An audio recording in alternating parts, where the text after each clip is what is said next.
오늘 우리가 볼 말씀은 사무엘하 2장 1절부터 7절까지의 말씀 되겠습니다. 사무엘하 2장 1절부터 7절까지의 말씀 제가 봉독해 드리겠습니다. 그 후에 다윗이 여호와께 여쭈어 아뢰되 내가 유다 한 성읍으로 올라가리이까. 여호와께서 이르시되 올라가라. 다윗이 아뢰되 어디로 가리이까. 이르시되 헤브론으로 갈지니라. 다윗이 그의 두 아내 이스라엘 여인 아히노암과 갈멜 사람 나발의 아내였던 아비가일을 데리고 그리로 올라갈 때에 또 자기와 함께한 추종자들과 그의 가족들을 다윗이 다 데리고 올라가서 헤브론 각 성읍에 살게 하니라. 유다 사람들이 와서 거기서 다윗에게 기름을 부어 유다 족속의 왕으로 삼았더라. 어떤 사람이 다윗에게 말하여 이르되 사울을 장사한 사람은 길르앗 야베스 사람들이니이다 하매 다윗이 길르앗 야베스 사람들에게 전령들을 보내어 그들에게 이르되 너희가 너희 주 사울에게 이처럼 은혜를 베풀어 그를 장사하였으니 여호와께 복을 받을지어다. 너희가 이 일을 하였으니 이제 여호와께서 은혜와 진리로 너희에게 베푸시기를 원하고 나도 이 선한 일을 너희에게 갚으리니 이제 너희는 손을 강하게 하고 담대히 할지어다. 너희 주 사울이 죽었고 또 유다 족속이 내게 기름을 부어 그들의 왕으로 삼았음이니라 하니라. 아멘. 오늘 본문은 다윗이 유다 지파의 왕이 된 것과 다윗이 길르앗 사람들을 포상한 기록입니다. 먼저 다윗이 유다 지파의 왕이 된 것을 살펴보면요. 1절은 다윗이 사울이 전사한 소식을 듣고 무작정 이스라엘로 올라가지 않고 하나님께 여쭙고 그에 대한 답을 하나님께 얻은 후에야 유다로 돌아갔다고 전하고 있습니다. 우리가 오늘 본문을 보면서 생각해야 할 첫 번째 내용이 바로 이것입니다. 1절을 다시 한번 보면 사울이 죽었다고 해서 다윗이 하나님께 물어보지도 않고 아무 생각 없이 올라가지 않았고 또 다윗은 가만히 있는데 하나님께서 다윗에게 유다로 올라가라고 하신 것도 아닙니다. 다윗은 아직까지 시글락에 있었는데 아말렉 청년으로부터 사울의 전사 소식을 들었습니다. 이 소식은 인간적으로 볼 때 다윗에게 정말 좋은 소식이라고 할 수 있는 일이었습니다. 지난 10년간 다윗은 사울의 살해 위협을 피해 도망 다녀야만 했고 도망 다니다가 더 이상 숨을 곳을 찾기 힘들다고 판단되어 나중에는 잘못된 일이었음에도 불구하고 블레셋으로 망명하기까지 했습니다. 그런데 이제 그토록 자신을 죽이려고 했던 사울 왕이 죽은 것입니다. 솔직히 우리 같으면 어떤 생각을 가졌겠습니까? 죽음의 위협에서 벗어난 해방감과 기쁨이 얼마나 크겠습니까? 하지만 다윗은 사울의 죽음을 슬퍼하며 그를 애도하는 노래를 지어 불렀습니다. 그런데 그뿐만이 아니었던 것입니다. 오늘 본문 1절을 보면 다윗은 사울이 죽었다고 해서 자기 마음대로 자신의 고향인 유다로 올라가지 않았습니다. 사울은 죽었고 자신은 이미 사무엘 선지자로부터 기름 부음을 받은 일이 있으니 자신이 올라가서 그 자리를 차지해야겠다라고 생각할 수도 있었겠지만 그러나 그렇게 하지 않았습니다. 개인적인 심정으로야 당장이라도 고향인 유다 땅으로 돌아가고 싶었겠지만 그렇게 하지 않고 하나님께 자신의 행로를 물었던 것입니다. 다윗이 이렇게 행동한 이유는 무엇이었을까요? 그것은 이미 여러 차례 확인된 바 있지만 그래도 그것이 정말 하나님의 뜻과도 일치하는지를 확인하기 위해서였습니다. 무슨 말입니까? 지난 사건들에 대한 기억을 잠시 더듬어 보지요. 사무엘상 16장에서 사무엘이 하나님의 지시를 받아 다윗에게 기름을 부었습니다. 그런데 기름을 부으면서 무엇 때문에 기름을 붓는지 그 이유를 알려주지 않았습니다. 다윗의 가족과 다윗이 나름대로 추측해 볼 수 있었던 것은 사무엘의 뒤를 이어 선지자의 일을 하게 될 것인가 하는 정도였고 왕으로 세워지기 위한 일이라고는 전혀 생각하지 못했습니다. 왜 그랬을까요? 사무엘은 이미 나이가 많았기 때문에 그의 후계자를 세워야 할 때였으나 왕의 자리는 그렇지 않았기 때문입니다. 왕의 자리에는 사울이 버젓이 있었고 그는 아직도 강건했기 때문이었습니다. 그러다가 블레셋과의 전쟁이 벌어졌고 아버지의 심부름으로 형들의 안부를 확인하러 갔다가 골리앗이 하나님을 모독하는 말을 듣고서는 그 의분을 참지 못하고 골리앗을 물리쳤습니다. 그 일을 겪으면서부터 다윗은 혹시나 이스라엘을 구원하는 일을 위해서 자신에게 기름을 부으신 것인가 하는 생각을 하게 되기 시작했을 겁니다. 그 사건을 살피면서 말씀드렸듯이 다윗이 골리앗과 싸우기 위해 나아갈 때 내가 골리앗과 싸우다 죽어도 좋다, 죽을 각오를 하고 싸우겠다라는 생각으로 나아간 것이 아니었습니다. 다윗이 그때 가진 생각은 반드시 저 골리앗을 쳐서 물리치고 이스라엘을 건져낸다는 것이었습니다. 그것을 어떻게 하느냐? 사울에게 한 말에서 그것이 분명히 드러나 있습니다. 다윗은 사울에게 이렇게 말했습니다. 사무엘하 17장의 말씀인데요.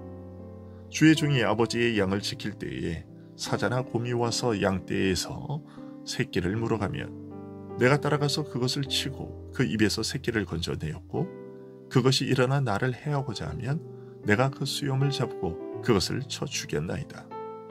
주의 종이 사자와 곰도 쳤은즉 살아계시는 하나님의 군대를 모욕한 이 할례받지 않은 블레셋 사람이리이까 그가 그 짐승의 하나와 같이 되리이다. 이 말을 보면 하나님께서 분명히 저 골리앗을 죽이실 것이라고 다윗은 확신하고 나아간 것이지 죽음이 오더라도 상관없다라는 생각으로 나간 것이 아니었습니다. 그렇게 해서 골리앗을 쳐서 이기고 난 후 백성들이 기뻐하는 것을 보고서 나에게 기름 부은 것이 이 군대를 지휘하고 이 나라의 중요한 문제로 되어 있는 블레셋의 압제에서 이스라엘 백성들을 건져내는 그런 일은 아닐까 하고 생각했을 겁니다. 그 이후로도 여러 차례 블레셋과의 싸움이 있었고 그때마다 다윗은 승리를 했는데 그것만으로는 자신의 그러한 생각을 확정짓지 않았습니다. 다윗은 싸움마다 승리하는 자신을 백성들이 흠모하고 사랑한다는 것을 알았지만 자신을 향한 대중의 인기가 대단하다는 것을 알았지만 그렇다고 해서 자신이 왕이 되어야겠다는 생각은 하지 않았습니다. 하지만 사울왕과 요나단의 생각은 달랐습니다. 사울왕과 요나단은 장차 다윗이 왕이 될 것임을 알았습니다. 사무엘상 20장 31절에서 사울은 다윗을 돕는 요나단에게 화를 내면서 이새의 아들이 땅에 사는 동안은 너와 너의 나라가 든든히 서지 못하리라. 그런즉 이제 사람을 보내어 그를 내게로 끌어오라. 그는 죽어야 할 자이니라고 말했습니다. 사울은 이처럼 골리앗을 물리친 이후 전쟁이 발발했을 때마다 다윗이 군대를 이끌고 나가 승리를 거두자 백성들이 다윗을 좋아하게 되고 그런 백성들의 모습을 보면서 장차 다윗이 왕이 되겠구나 하는 것을 느꼈고 그렇게 되면 자신의 아들이 왕위를 물려받지 못할 것임을 알았던 것입니다. 그래서 다윗을 죽이려고 했던 것이죠. 그렇다면 요나단의 경우에는 어떠했을까요? 사울이 제사장 아히멜렉과 놉당의 제사장 85명과 그들의 가족들을 살해했는데 그때 다윗은 그일라에 있다가 다시 십광야 수풀로 옮겨 숨어 있었습니다. 그때 요나단이 다윗을 찾아와 말했지요. 사무엘상 23장 17절에서 이렇게 말합니다. 두려워하지 말라. 내 아버지 사울의 손이 네게 미치지 못할 것이요 너는 이스라엘의 왕이 되고 나는 내 다음이 될 것을 내 아버지 사울도 안다. 그리고 다윗이 엔게디에서 사울을 첫 번째로 살려준 후 사울이 온전한 정신일 때 다윗에게 또 이렇게 말했습니다. 사무엘상 24장 20절에서 보라 나는 네가 반드시 왕이 될 것을 알고 이스라엘 나라가 내 손에 견고히 설 것을 아노니 라고 말했습니다. 그리고 또 두 번째로 목숨을 살려주었을 때도 사울은 비슷한 말을 했습니다. 사무엘상 26장 25절에서 내 아들 다윗아 네게 복이 있을지로다. 네가 큰 일을 행하겠고 반드시 승리를 얻으리라. 이처럼 자기가 왕이 될 것이라는 이야기는 몇 차례나 들었지만 과연 내가 왕이 되는 것인가? 그러나 적어도 사울과 요나단이 사는 동안은 아니다 라고 다윗은 생각하고 있었습니다. 그러던 중 결국은 사울과 요나단이 죽었다는 소식을 듣게 된 것입니다. 그렇다면 이제 다윗에게 걸림돌이 될 만한 것은 아무것도 없게 된 것입니다. 다윗 개인적인 능력은 이미 많은 전투를 통해서 검증되었고 그로 인한 국민들의 지지 역시도 일찍이 확인된 일이었습니다. 그리고 그는 왕의 사위였습니다. 지금 왕과 그의 아들들이 전사하고 이스보셋 하나만 남았는데 그는 왕이 될 만한 자질이 없는 자라는 것은 백성들이 다 아는 사실이었습니다. 또한 다윗은 왕의 사위가 되면서 왕궁에 출입하고 국무회의에 참관하면서 나라의 일을 어떻게 처리해야 하는가에 대해서도 익힌 바가 있습니다. 이처럼 재능 면에서나 경험 면에서나 자질 면에서나 다윗은 왕의 자리에 오르기에는 부족함이 없는 자였습니다. 그러나 다윗 본인은 여전히 자신 스스로의 확신으로 그 자리에 나아가지 않았습니다. 무엇보다 다윗에게 있어서 가장 중요한 문제는 왕국의 현실을 재관하는 일이었습니다.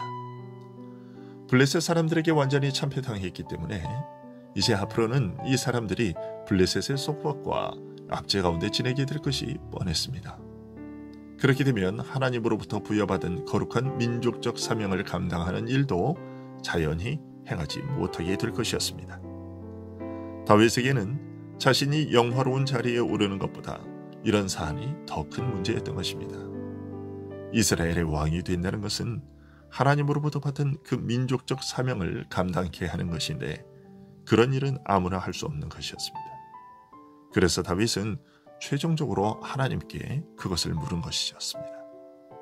사무엘에게서 기름 부음을 받았을 때에는 몰랐지만 그 이후 여러 일들을 경험하면서 혹시나 이스라엘 백성들을 보호하고 그들을 하나님의 백성으로 살아가게 하는 일을 위해 기름 부음 받은 것은 아닌가 하는 생각을 조금씩 하게 되었고 무엇보다 사울과 요나단의 입을 통해서 이미 여러 차례 확인된 바 있지만 그럼에도 불구하고 최종적으로 하나님으로부터 확실한 답을 들어야만 했던 것입니다.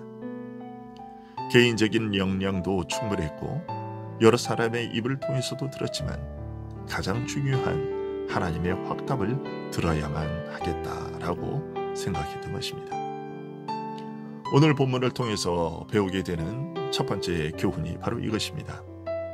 하나님의 종으로서 가져야 할 태도가 무엇인가 하는 것입니다. 다윗은 모든 사람이 인정하는 재능과 상황을 맞이했지만 그럼에도 불구하고 자신은 하나님의 종이라는 것을 잊지 않았습니다. 정황상으로 볼 때는 분명히 그리 행동하는 것이 상식적이었을지라도 끝까지 자신은 하나님의 종이라는 자세를 잃지 않았던 것입니다. 그래서 하나님의 뜻을 물은 것이죠. 하나님께서 사무엘을 통해 다윗에게 기름을 부으셨을 때 보셨다는 다윗의 중심은 바로 이것이었습니다. 다윗의 이런 모습은 우리 주님의 모습과 닮아 있습니다. 빌립보서 2장에서 바울 사도는 아버지의 뜻에 순종하신 그리스도의 자세를 이렇게 설명했습니다. 빌립보서 2장 5절부터 11절까지의 말씀인데요. 너희 안에 이 마음을 품으라. 곧 그리스도 예수의 마음이니 그는 근본 하나님의 본체시나 하나님과 동등됨을 취할 것으로 여기지 아니하시고 오히려 자기를 비워 종의 형체를 가지사 사람들과 같이 되셨고 사람의 모양으로 나타나사 자기를 낮추시고 죽기까지 복종하셨으니 곧 십자가에 죽으심이라. 이러므로 하나님이 그를 지극히 높여 모든 이름 위에 뛰어난 이름을 주사 하늘에 있는 자들과 땅에 있는 자들과 땅 아래에 있는 자들로 모든 무릎을 예수의 이름에 꿇게 하시고 모든 입으로 예수 그리스도를 주라 시인하여 하나님 아버지께 영광을 돌리게 하셨느니라. 그리스도께서는 이미 본성적으로 하나님이시기에 사람들로부터 높임받으시기에 충분한 자격을 갖추고 계셨습니다. 그럼에도 불구하고 성부의 뜻에 따라 하나님으로서의 영광을 버리고 이 땅에 인간의 모습으로 오셨습니다. 그리고 십자가에 죽기까지 자신을 종과 같이 낮추시고 하나님의 뜻에 복종하셨습니다. 그런 그리스도에게 성부께서는 모든 이름 위에 뛰어난 이름을 주셨습니다. 천지만물을 다스리는 왕의 자리에 그를 앉히시고 높이셔서 영광을 받게 하셨습니다. 그리스도께서 이와 같이 행하셨으니 우리는 말해 무엇하겠습니까? 우리는 더 말할 것 없이 무엇에나 하나님의 뜻을 묻는 자들이 되어야 할 것이고 하나님의 뜻에 순종하는 자들이 되어야 하는 것입니다. 모든 사람들이 그리 말하고 모든 정황이 그것을 가리킨다 하더라도 하나님의 뜻은 무엇입니까? 라고 묻는 자세가 요청되는 것입니다. 그럴 때에 우리가 비로소 우리가 감당해야 할 자리에 우리가 설 수 있게 되고 그 역할을 감당할 수 있게 되는 것입니다. 오늘 본문 4절을 보십시오. 유다 사람들이 와서 거기서 다윗에게 기름을 부어 유다 족속의 왕으로 삼았더라고 말하고 있습니다. 다윗이 하나님의 뜻을 묻고 그 뜻에 따라 유다로 올라가자 백성들이 먼저 나와서 다윗을 왕으로 세웠습니다. 다윗이 자신을 왕으로 세워달라고 백성들에게 요구한 것도 아니었음에도 불구하고 백성들이 와서 그를 왕으로 인정하고 그를 추대했던 것입니다. 하지만 사울은 스스로 높아지려 했습니다. 사울은 아말렉과의 전투에서 승리한 이후 자신의 이름을 높이기 위한 기념비를 세웠고 하나님의 뜻을 묻는다고 하면서도 그 뜻이 임하기까지 기다리지 않고 결국 자의적으로 제사를 드리고 신접한 여인을 찾아가기까지 했습니다. 이런 내용들을 통해서 우리는 하나님께서 우리에게 요구하시는 자세, 하나님의 일을 감당하기를 원하는 자가 견지해야 할 자세가 무엇인지를 철저히 배우게 됩니다. 다음으로 오늘 본문 4절 하반절부터 7절 말씀에서 다윗이 사울을 장사한 길르앗 야베스 사람들을 선대한 기록을 보게 됩니다. 길르앗 사람들의 이 행위는 사무엘상 31장 11절부터 13절까지 기록되어 있습니다. 블레셋이 사울의 목을 벤 시체를 베산 성벽에 못 박았다는 소식을 들은 야베스 주민들이 가서 그 시체를 가져와 화장하고 장사 지내고 7일 동안 금식하며 예를 다했다는 기록입니다. 다윗은 이런 야베스 사람들에게 자신도 선대할 것을 알리며 그들의 노고를 치하했습니다. 하지만 다윗이 야베스 사람들을 치하했던 것은 단순히 사울을 장사 지내주었다는 사실 때문만은 아니었습니다. 7절을 보면 그 숨은 의도가 드러나 있습니다. 이제 너희는 손을 강하게 하고 담대히 할지어다. 너희 주 사울이 죽었고 또 유다 족속이 내게 기름을 부어 그들의 왕으로 삼았음이니라 하니라. 즉 사울에게 끝까지 예를 다해 준 것은 잘한 일이지만 그래도 이제는 내가 사울 왕의 뒤를 이어 유다의 왕이 되었으니 너희도 할 수 있는 대로 나를 따르라는 정치적 메시지를 전한 것입니다. 하나님께서 이제 사울 왕의 뒤를 이어 나 다윗을 유다의 왕으로 삼으셨으니 너희도 그 뜻에 복종하라는 것이었습니다. 하지만 8절부터 11절을 보면 다윗의 이 외교는 실패로 돌아갔습니다. 야베스 사람들은 사울 왕과 사촌이었던 아브넬이 사울의 막내 아들 이스보셋을 왕으로 삼자 그 편에 섰습니다. 이것은 이후의 기록을 통해서 보게 될 내용을 미리 알려주는 것입니다. 즉 사울과 요나단이 죽었음에도 불구하고 다윗이 이스라엘 전체 왕권을 얻게 되기까지 쉽지 않은 과정을 겪게 될 것임을 보여주는데요. 11절에서 알려주는 것과 같이 다윗이 이스라엘 12지파의 왕으로 세워지기까지는 7년 6개월이라는 시간이 더 걸렸습니다. 그러면 다윗은 왜 이런 과정을 겪게 되는 것일까요? 이런 사실은 하나님의 나라가 건설되는 과정을 보여주기 위한 것입니다. 즉 예수님께서 이 땅에 왕으로 오셨지만 유대인들이 처음부터 예수님을 왕으로 받아들이지 않았던 것을 보여주는 상징입니다. 예수님께서는 누가복음 13장에서 천국을 설명하시면서 겨자씨와 누룩의 비유를 말씀하셨습니다. 그 비유의 결말은 같은 것이죠.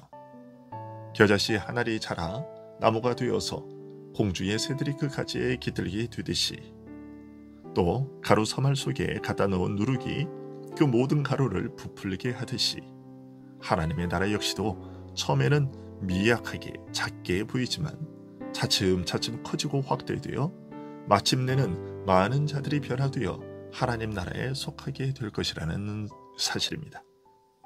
예수 그리스도께서는 이 땅에 하나님 나라를 건설하기 위해 하나님의 보내심을 받고 왔지만 예수님을 왕으로 모신 이는 일부 소수에 불과했습니다. 하지만 십자가에 죽으시고 부활하시고 하나님께서 예수님을 높여 당신의 보좌 우편에 앉히시고 그의 보내신 성령이 제자들에게 임한 이후부터 하나님의 나라는 차츰차츰 확대되어 온 땅이 하나님의 나라로 변해가다가 7년 6개월 후에 모든 이스라엘이 다윗에게 복종하게 되듯이 온 땅에 복음이 전파되게 되면 온 세상이 그리스도에게 나아와 복종하게 될 것입니다. 다윗을 유다의 왕으로 모셨던 자들이 온 이스라엘이 다윗에게 복종하게 되기를 바랐던 것처럼 우리 역시도 복음이 땅끝까지 전해져 마침내 그리스도께서 영광 중에 다시 오셔서 온 세상이 그의 발 아래 엎드리게 되기를 소원하는 자들이 되어야 할 것입니다. 기도하겠습니다.